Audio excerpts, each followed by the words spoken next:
Sa loob ng maraming taon, marami na ang naghanap ng ginto. Hindi rin natatapos ang mga kwento tungkol sa gintong nakabaon sa lupa. Gintong hinahanap pa rin ng marami hanggang ngayon. Naimpluwensyahan din ng ginto maging ang pananaw ng ilan sa eleksyon at sa kasaysayan. Totoong mayaman sa ginto ang Pilipinas. Katunayan, nasa ika-28 pwesto ang Pilipinas sa mga gold-producing countries sa buong Asya. Pero sabi nga, hindi lahat ng kumikinang ay ginto. May ilang madaling masilaw at mabiktima ng mga manluloko. Sa kulungan ng bagsak ng dalawang lalaki sa Banga, South Cotabato matapos mabistong nagbebenta umano ng pekeng ginto. Makailang ulit nang naiulat ang pag-aresto sa mga di umano'y nagbebenta ng pekeng ginto. Pero hanggang ngayon, meron pa ring mga nahuhulog sa kanilang patibong dahil ang mga gold scammer nasa online na rin ngayon. Nag-message ako sa kanya, sabi ko, kumusta na? Pahingi ako ng tracking number dun sa sa parcel ko. Tapos hindi ko na ma-send yung message. Doon na po ako napaisip na, baka binlock ako nito o baka scammer to. Yun na po. Paano nga ba matutukoy kung peke o tunay ang ginto sa unang tingin? Paano ba natin malalaman ng peke at hindi? Una-una sir sa kulay. Kasi ito, may sample kami ng fake gold. At saka sa real gold. Yung fake gold kasi sir, ito, kung mapapansin mo, malamya yung kulay niya sir. May ilan namang nahanap ang swerte sa ginto. Mula sa maliit na puhunan, napalago nila ang negosyo at ngayoy milyon na ang kita at nakapagpundar na ng iba't ibang ari-arian. Ito magkano to? 155,000 po. Grabe, mahal, no? O ito? 175 po yan sir. 542,000. Ito, 500 plus. Oo. Grabe, no?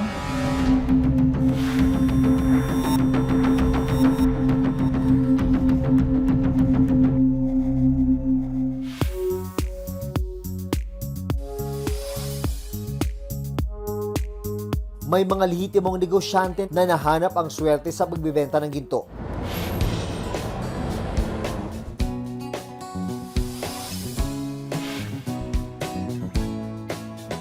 Ngayong umaga, naghahanda ang 27 years old na si Lovely para sa kanyang online selling. Ang bida sa kanyang pagbibenta, mga alahas tulad ng diamonds at gold. Hello! Ayan, welcome sa ating live selling. Ano bang hanap mo, madam ko? Sa diamonds natin. Meron ako dito napakaganda, bagong dating lang nito. Malahart evangelista talaga ang peg. Tignan mo naman. Kalahati ng daliri mo, be.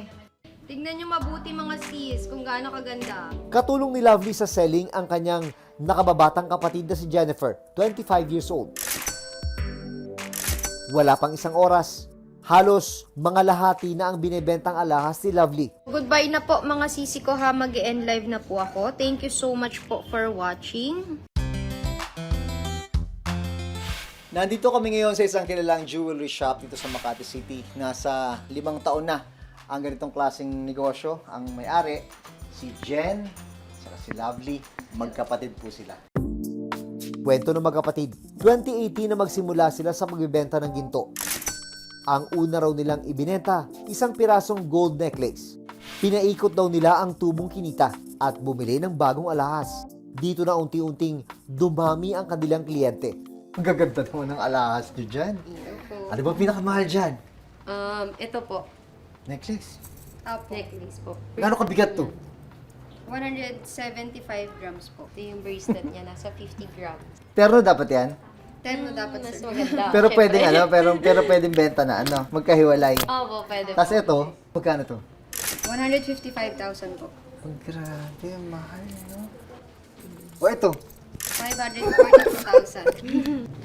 ito, 500 plus. Opo. Ano bang nakukuha ng mga bumibili? Sabi nyo kanina mga fashion statement, di ba? Pero ano pa bang pwedeng makuha sa ginto? Small time investment siya. Hindi katulad ng pagbibili ka ng lupa, bibili ka ng mga properties. Malaki yung kailangan mo para mag-invest. Unlike sa mga gold kasi, worth 3,000 pesos lang, 5,000 pesos, investment na rin siya. Kasi after 2 years, 3 years, pag sinangla mo, mas mataas na yung value kung magkano mo siya nabili, na-acquire. Pagdating ng panahon at kailangan mo nagipit ka, eto yun. Yan Yes. talaga yun, sir. Ang ginto talaga. Oo, Yes, sir. Quick as one stop, sir. Pera kagad yan, sir. Noong nagsimula ang pandemic, mas lalo pa raw lumakas ang benta nila ng ginto. Dahil bumili sa inyo? Lumabas ang mga pera. Nag-triple talaga lahat ng mga orders namin ng gold. Mas naging wise sila sa pamimili. Hindi lang pang fashion investment. Pero hindi naging madali ang pinagdaanan nila. Dating hotel at casino staff si Lovely at kumikita ng 30,000 pesos kada buwan noon. Dahil breadwinner ng pamilya, halos lahat ng kita niya napupunta sa kanilang pangangailangan. Nag-struggle talaga kami nung college days namin. Kami yung nagsusupport sa sarili namin. Dahil sa kanilang jewelry shop, nakapagpundar na siya ng 2 bahay, mga apartment at mga sasakyan. Paano binago ng ginto ang buhay niyo? Naging okay na po yung, syempre, yung buhay namin, okay na. Tapos nakapag-venture na rin po kami sa ibang mga businesses. Kahit papano, meron naman na kami. Na-appreciate ko yung mga maliliit na bagay, sir, na sobrang blessed namin kahit na nahihirapan kami. Wala kaming karapatan umangal. Ayan, yes. Puro mga diamonds po muna tayo. Pero tulad ng ibang online seller, maging sila na biktima ng mga scammer. Ang isang scammer, ginagaya raw mismo ang kanilang Facebook page. Yung unang scam sa amin is fake payment. Nagbayad po sa amin si client. Old buyer na siya, sir. Nagbayad sa Kaya ka amin nagtiwala? Yes, sir. Hindi pala totoo yung Payment. payment niya. Yes, sir. Tapos, hindi na rin Dinoktor yung ano. Opo, hindi na rin namin siya malocate, hindi na rin po namin ma-report sa police. Since online po siya, mahirap na po talagang hanapin.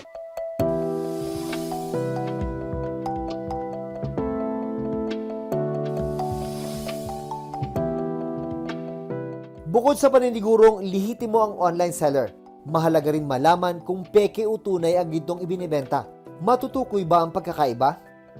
Ipinaliwanag yan sa amin ng jewelry owner na sina Jen at Lovely. Paano ba natin malalaman ng peke at hindi? Una-una, sir, sa kulay. Kasi ito, may sample kami ng fake gold. At saka sa real gold. Yung fake gold kasi, sir, ito, malamya yung kulay niya, sir. Mapusyaw, parang mapusyaw, ganun, mapusyaw. Oo. So, kahit ipalinis mo yan, sir, hindi siya kikinang katulad ng gold. Ang gold po kasi, pagka nag-lighten yung ano niya, yung kinang niya, pag pinalinis mo, babalik uli siya sa kinang. Unlike yung mga ganito, sir, medyo faded yung color niya. Tsaka, sir, syempre, may merong stamp, may markings. Kapag 18 karat po kasi, 750 yung kadalasan na nakalagay.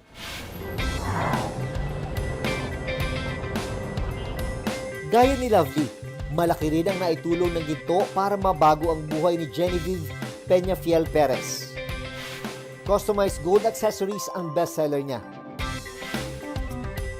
Tulad ng kwintas, pendant, bracelet at singsing. Mabibili ito mula 10,000 pesos hanggang 50,000 pesos. 2021 lang nang sinimula ni Genevieve ang kanyang gold business. Dati siyang healthcare worker sa isang private clinic sa Mindanao. Nag-start akong mag-sell ng apparel, ganon, tumbler, online. Nagka-pandemic, nagsanla ako ng jewelry. Na-realize ko ang value ng gold. Happy client feedback of the day. Thank you so much. Ang ganda po ng ring. At dahil sa kanyang jewelry business, nakapagpagawa na siya ng bahay at nakabili ng sasakyan. Malaki talaga siya kapag nagsipag ka lang sa marketing, na ma-prove mo yung value and legitimacy ng tinitinda mo. And then, yung time and location freedom, since online lang po yung business ko, I get to work anywhere.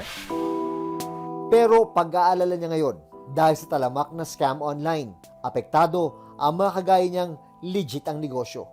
Skeptic na yung mga buyers. Some of them will back out. Kailangan mo pa explain ng napakahaba yung process na legit talaga kayo, ganun.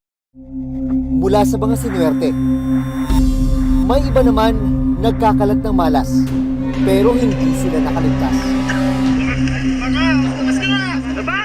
Hindi na nakapalag ang isang grupong nagbebenta umano ng Peking Gold Bar sa mga tauhan ng National Bureau of Investigation o NBI matapos mabisto ang kanilang modus.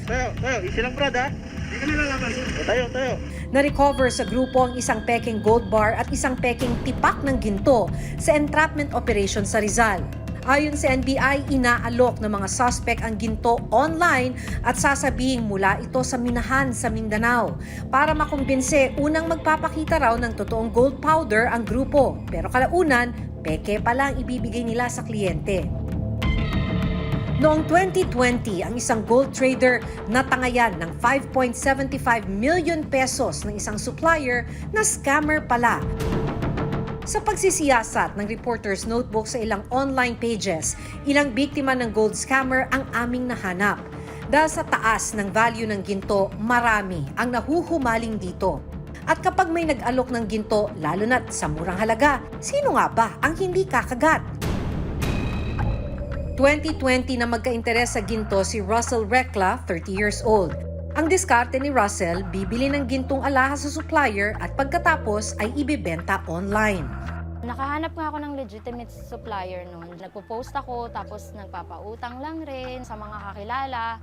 Nitong October 2022, nahikayat siyang bumili ng alahas sa isang page na nakita online. The page seems very legitimate kasi they have parang 53,000 likers, followers, and then makikita mo talaga sa mga bawat post nila, may mga nagle-likes. Nag-order si Russell ng isang customized necklace at 5 pendant. Sa kabuuan, nagkakahalaga ang mga ito ng 15,400 pesos. Ito, para sa anak ko sana, letter H kasi ang pangalan niya Heras Snow. Sabi ni Russell, agad niyang ipinadala ang bayad sa pamamagitan ng money transfer. Pero kinagabihan, hindi na raw sumagot ang seller. Sabi nung seller, i-contact nila ako within 3 to 5 business days for the shipping. Tapos, napansin ko na hindi na ako nakakapag-send ng message sa kanila. Yung pala, binlock na nila ako. Naipon daw ni Russell ang nawalang pera sa loob ng 6 na buwan. Magagamit na rin sana niya para sa mga pangangailangan ng 3 anak. Naku, napakabigat nun. Kasi yun din ay galing sa mga napagbentahan ko rin. Bilang isang ina ha, I have 3 kids. 15,400 is napakalaking pera na para sa mga anak ko. Para masupport ko yung needs nila. Matapos i-block ng Facebook ang scammer, dito na niya nalaman na hindi siya nag-iisang naloko online. So, nag-post ako dun sa page na yun, kung saan marami ding na-scam. So, gumawa ako ng group chat namin. Biruin mo, within that week, 200,000 yung na-scam nila sa iba't ibang tao na hindi naman nila pinaghirapan. Ginusto sana ni Russell na magsampa ng reklamo laban sa seller. Pero hindi raw naging madali ang pagsasampa ng kaso. Kinolate namin lahat ng information nung mga na-scam din nila, and then yung mga resibo, and yung friend ko, pina-affidavit niya. Ang hirap lang dito kasi sa Pilipinas, kapag nag-report ka ng online scamming, dun kami tunuro sa Camp Crame, which is, di ko talaga alam kung saan yun. Inalam namin sa tanggapan ng Anti-Cybercrime Group ng PNP kung saan nga ba pupunta para magreklamo sakaling maging biktima ng online scammer. So they can actually come to us dito sa office namin, PNP Anti-Cybercrime Group, located inside Camp Crame, Quezon City. Basically, right now, we are trying to cascade to the local police stations that they too can handle itong mga cases involving yung mga ganyan, fake online sellers. Because this would fall under Article 315, which is swindling estafa. Ayon sa pulis, hirap din silang matukoy ang kinaroroonan ng mga scammer online. As to the tracing, ang nagiging problema natin dyan is because of the anonymity of the internet. Because anybody can be anyone, can be anybody on the net. Dahil nawala ng puhunan, tumigil muna sa pagbebenta ng alahas si Russell. Puhunan yun, pero dahil nga na-scam nila, and na-scam na nila, wala na rin ako magagawa. Sobrang bigat ng pakiramdam ko.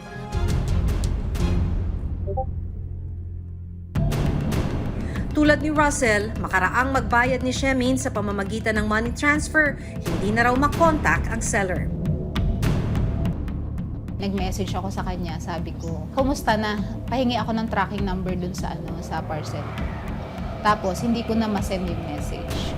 So, doon na po ako napaisip na, baka binlock ako na ito o baka scammer to. Yun na po.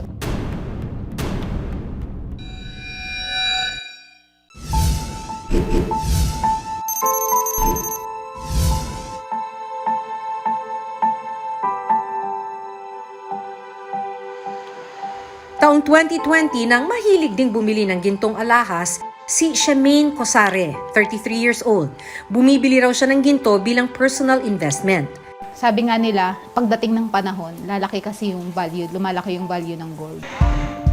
Dati ay nakakabili siya ng ginto sa Ongpin sa Binondo, Maynila. Pero dahil sa pandemic, sinubukan niyang bumili online. So nakita ko lang po yung page na yon na naka-sponsored po sila eh. Nakita ko naman, ang dami nilang followers, parang nasa 15,000, aabot na ng 16,000 nung time na yon. Isang kwintas ang in-order ni Shemin sa online seller. Dahil binigyan daw siya ng malaking discount, idagdag pa ang alok na free shipping ng kwintas. Mas nahikayat si Shemin na bumili. Nasa 17,000 yung pinresyo nila. Hanggang, syempre, tumatawad, natural lang naman. Tumawad ako. Pumayag daw yung boss niya. Tulad ni Russell, makaraang magbayad ni Shemin sa pamamagitan ng money transfer, hindi na raw makontak ang seller. Then 23, nag-message ako sa kanya. Sabi ko, kumusta na? Pahingi ako ng tracking number dun sa sa parcel ko. Tapos, hindi ko na ma-send yung message. Doon na po ako napaisip na, baka binlock ako na ito o baka scammer to. Yun na po. Laking paghihinayang ni Shemin sa perang nakuha sa kanya ng online scammer. Na-stress talaga ako kasi syempre 14,700. Malaki na din yun. Kung syempre pag magbabakasyon kami no, naisip ko panghanda na to dito. Kasamang ibang mga nabiktima, nagpa siya si Shemin na magsampa ng reklamo. Then ang sabi nila sa akin is i-invite na lang daw nila ako as witness. Kasi na-i-file na nila, din kami doon na isa din kami sa mga na-scam. Sa datos na nakuha ng Reporter's Notebook sa Anti-Cybercrime Group ng Philippine National Police o PNP, nasa 106 ang bilang ng mga nabiktima personal at online ng mga gold scammer. Pero nasa 3 lang ang nagtutuloy ng kaso. As long as the victim is willing to file a complaint, regardless of the amount, kinikater naman natin yan. Kaya lang, minsan kasi from time to time, meron tayong mga cases na minsan, halimbawa, naloko sila ng 500. So yung mga victim, it's not that we do not cater to them, except sila na rin yung ayaw because of the hassle na pupunta pa, pipila. Huwag basta maniwala sa mga bulaklak na pananalita ng mga nag-aalok ng ginto. Suriing mabuti at kumonsulta sa eksperto sa ginto. At sakaling maloko at mabentahan ng peking ginto. Ang sellers kasi both online and offline, ano naman yan, iisa lang naman yung batas na dapat nilang sundin, dapat rehistrado sila. That's the first thing na kailangan rin natin tingnan as consumers naman. Not only a violation of the Consumer Act, pero criminal pa rin yun. Kasi kung meron kang fraudulent misrepresentation, it's a crime under the revised penal code.